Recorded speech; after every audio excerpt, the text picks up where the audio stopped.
beginning. I was like, what am I going to do? Like, am I going on disability? Is this going to be it? Like, I'm never doing a surgery again?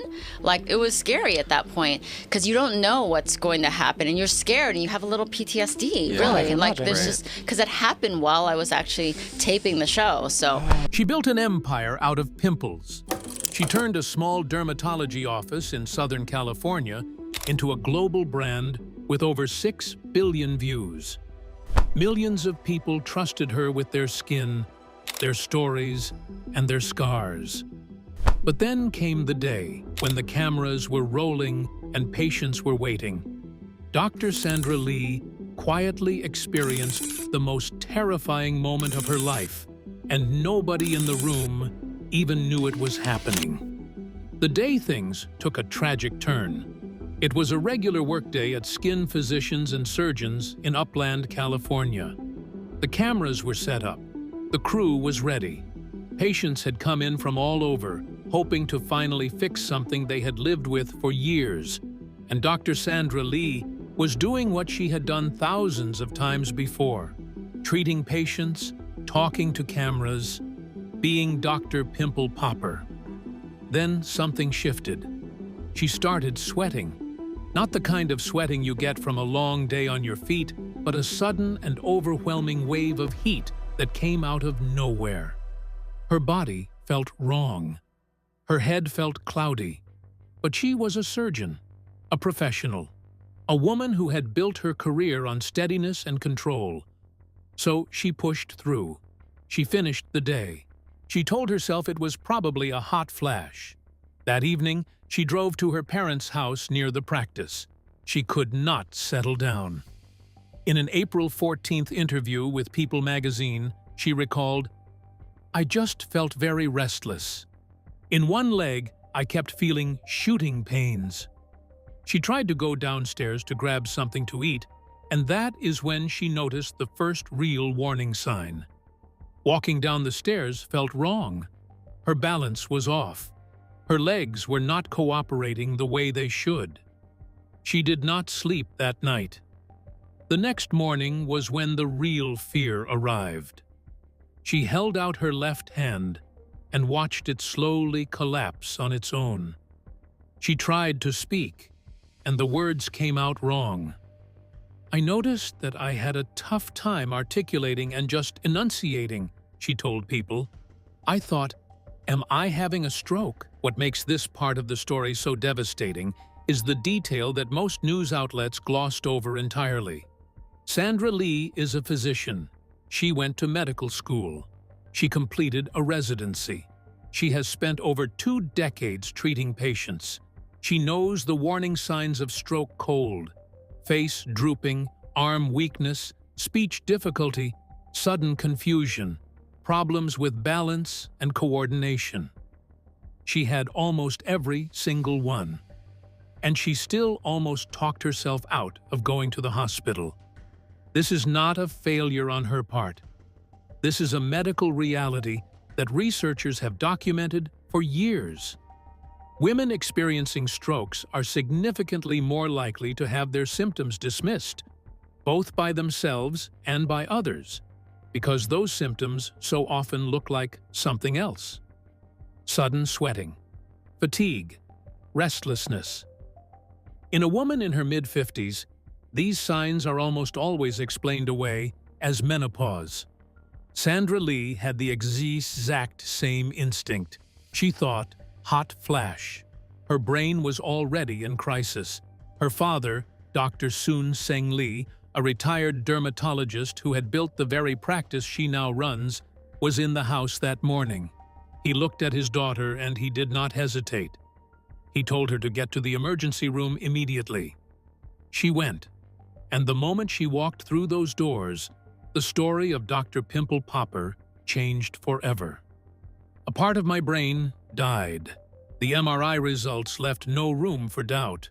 Sandra Lee had suffered an ischemic stroke, a full ischemic stroke, caused when a blood clot cuts off the blood supply to part of the brain, starving millions of cells of oxygen. Every minute a stroke goes untreated, the brain loses approximately 2 million cells. There is no reversing that loss. those cells do not come back. It was just a shock, she told People. As a physician, I couldn't deny that I had slurred speech, that I was having weakness on one side, but I was like, well, this is a dream, right? Then she said the line that stopped every room it entered. What essentially happened is I had a part of my brain that died. For most people, hearing a doctor describe their own stroke in those terms is already overwhelming. But think about what it means specifically for Sandra Lee. Her entire career is built on her hands, her eyes, her voice, the precision that lets her remove a decades-old cyst without leaving a scar. The calm, steady narration that makes her patients feel safe while she works. The sharp, articulate presence on camera that built her into a global brand. The stroke attacked all of it at once. She listed her risk factors herself, without any prompting. High blood pressure, high cholesterol, chronic stress. All three were present. All three were, by her own admission, not under control at the time. Her neurologist, Dr. May Kim Tenser of USC's Keck Medical School, provided the broader picture in the People coverage. She noted that doctors are now seeing a nearly 15% increase in stroke prevalence among patients between the ages of 45 and 64. Sandra Lee, at 55, falls directly in the middle of that range. This is not a story about bad luck. It is a story about a generation of high-performing professionals, particularly women, running their bodies past the point of warning for years, and then wondering why the bill comes due. Filming on Season 2 of Dr. Pimple Popper. Breaking Out halted immediately. 20 planned episodes. A brand new show on Lifetime. A second chance at a television career after TLC ended. All of it stopped on a November morning in 2025. Because a doctor who spent her career helping other people had forgot to take care of herself. The woman who had an answer for everyone else's skin problems had no answer for what was happening inside her own brain. To understand how much Sandra Lee stood to lose, you have to go back to a rural clinic in Malaysia in the late 1960s and a young doctor who was completely out of his depth. The man with the borrowed book. Dr. Soon. Seng Lee had come from poverty. He grew up in Singapore as one of 10 children.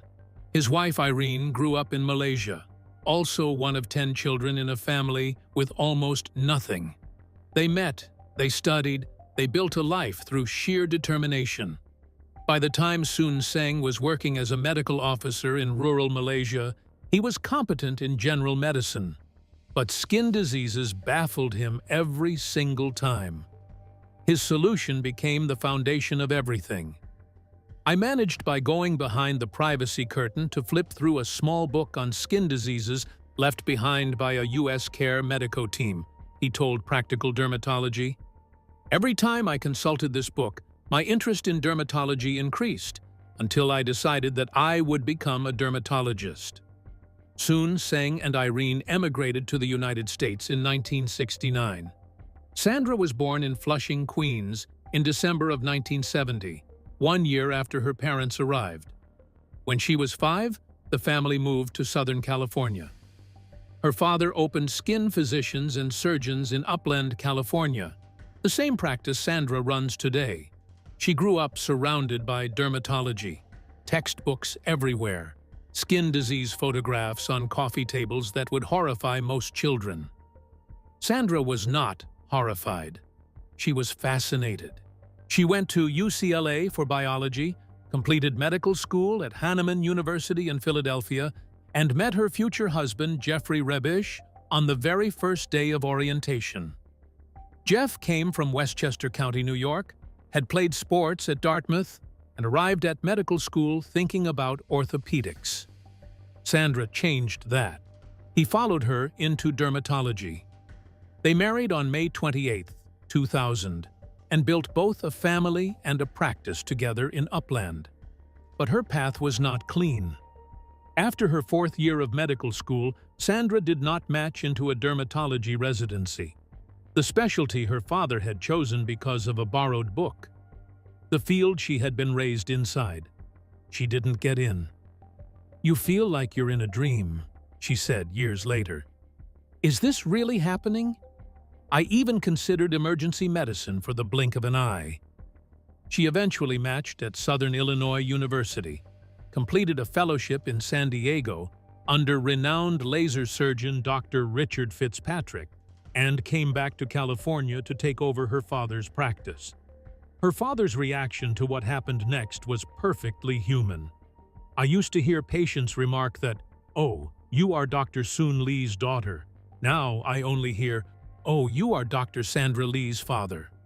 After this, she did something that changed her life. 6 billion views and a borrowed idea. In October of 2010, Sandra Lee created a YouTube channel. The very first video was dry, professional, and almost no one watched it. For 4 years, the channel was basically a digital advertisement for her practice. Then, in 2014, she posted a blackhead extraction on Instagram. It went viral. She had been inspired watching a hairstylist rack up millions of views showing hair treatments online. "Could I do this?" she asked herself, because dermatology is a really visual field. She started posting. People could not stop watching. By 2015, she was uploading extraction videos to YouTube regularly and using the name Dr. Pimple Popper. Her single most watched video, a giant blackhead being extracted from an 85-year-old woman, has been viewed over 75 million times. Her business model was simple and effective. Patients received discounted or free treatment in exchange for written permission to be filmed. Everyone left satisfied. Her fans, who call themselves popaholics, grew into a community of millions. By the time TLC came calling in 2018, Dr. Pimple Popper, the television show, was inevitable. It premiered on July 11, 2018, became the top-rated cable program in its time slot among women 25 to 54, and ran for 9 seasons and 111 episodes. She won the Critics' Choice Real TV Award for Female Star of the Year 3 consecutive times. She launched SLMD Skincare, which expanded into over 1,600 Target stores across the United States. She wrote a book. She appeared on late-night television. At her peak, her YouTube channel was generating close to $100,000 a month. When TLC ended the show in 2023, she did not disappear.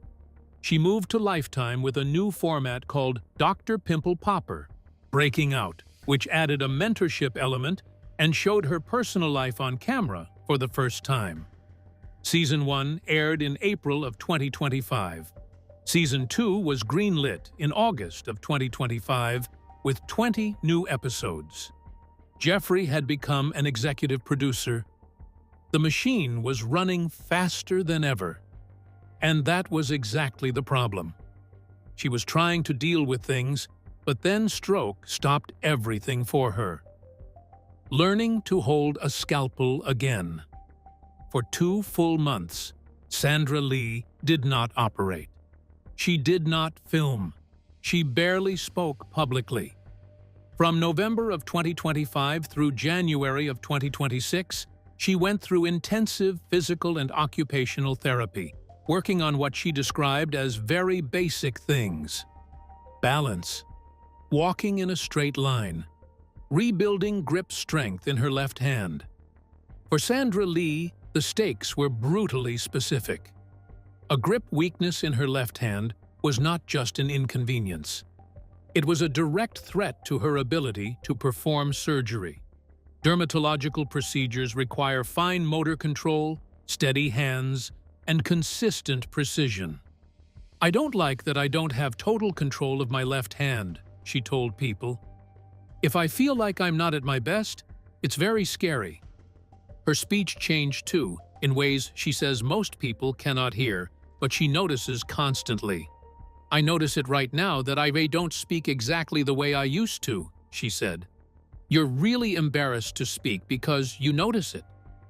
For a woman who has spent years talking to cameras in front of millions of people, the self-consciousness is real, and it is new. In January of 2026, she returned to the set. She walked back into the same environment where her brain started dying. The cameras, the operating room, the patients. It was very scary for me, she said. There's a lot of PTSD because it happened while I was filming the show. A stroke does not disappear cleanly. Dead brain cells do not come back. For the first time in her professional life, Sandra Lee faced something she absolutely could not fix. She had to live with it instead. And somehow, in living with it, she found something none of her 6 billion viewers had ever seen from her before. In Asian cultures, what stroke means. She could have kept this private. The stroke happened in November of 2025. She returned to work in January of 2026.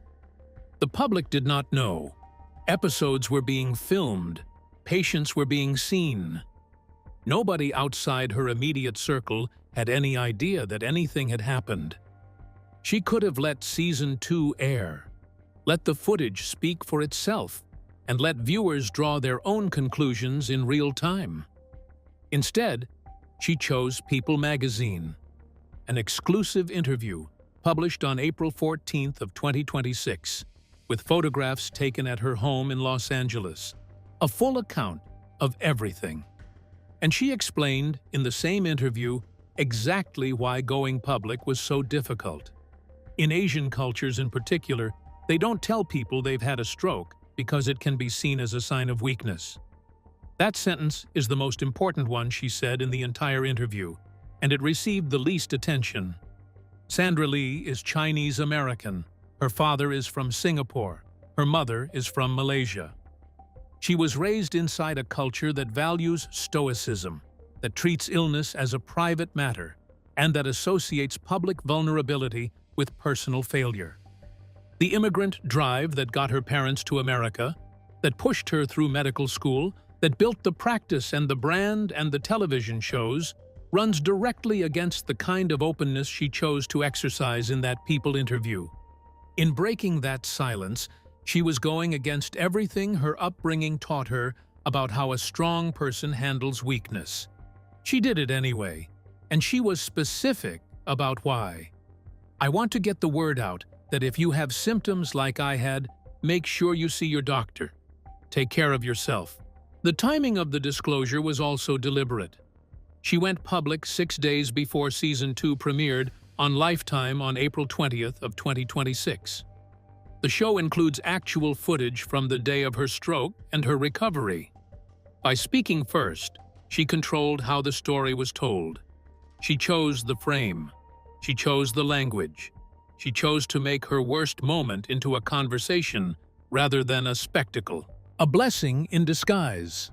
When Sandra Lee calls the stroke a blessing in disguise, she says it without the performance of gratitude that you often hear from people surviving something they cannot fully process. She says it the way a doctor talks about a diagnosis. Plainly, precisely. As a fact she has already examined from every angle. I want to think about it as a blessing in disguise, because it reminds you to take better care of yourself. For years, the machine that is Sandra Lee ran without maintenance. A full surgical practice. A YouTube channel requiring constant new content. 9 seasons of a television show. She was doing what millions of high-performing people do. She was outrunning the bill. She was treating the warning signs as manageable later and prioritizing the work as urgent right now. The stroke ended that calculation completely. 2 months of physical therapy, blood thinners every day, home exercises that she does before bed, regular monitoring of the numbers she ignored for years. a pace that is slower than before, not because she chose it, but because her body finally demanded it. And in that forced slowdown, something she had not expected: clarity. It really makes you realize how precious life is. She is back on screen. Season 2 of Dr. Pimple Popper, Breaking Out, is airing on Lifetime, starting April 20th of 2026. 20 new episodes. Her hands are working. Her voice is close to what it was. Her neurologist says her symptoms are mostly resolved. By every external measure, she has recovered. But the full arc of this story carries a weight that no headline fully captured. Her father discovered dermatology from a borrowed book behind a privacy curtain in a Malaysian jungle. He emigrated to America with almost nothing, built a practice from zero, and raised a daughter inside that practice who would eventually become the most watched dermatologist in human history. Decades later, that same father looked at his daughter in the hallway of their home, saw the stroke written across her face and her body, and sent her to the emergency room in time. Sandra Lee did not just survive a stroke. She survived the moment when everything she had been given, everything she had built, and everything she had put at risk, all collided in a single November morning. She walked back into the place where it happened, turned the cameras back on, and chose to let the world see exactly what that looked like. That is not the story of a woman who almost lost everything. That is the story of a woman who found out what everything actually means. Drop your thoughts in the comments and let us know what this story meant to you.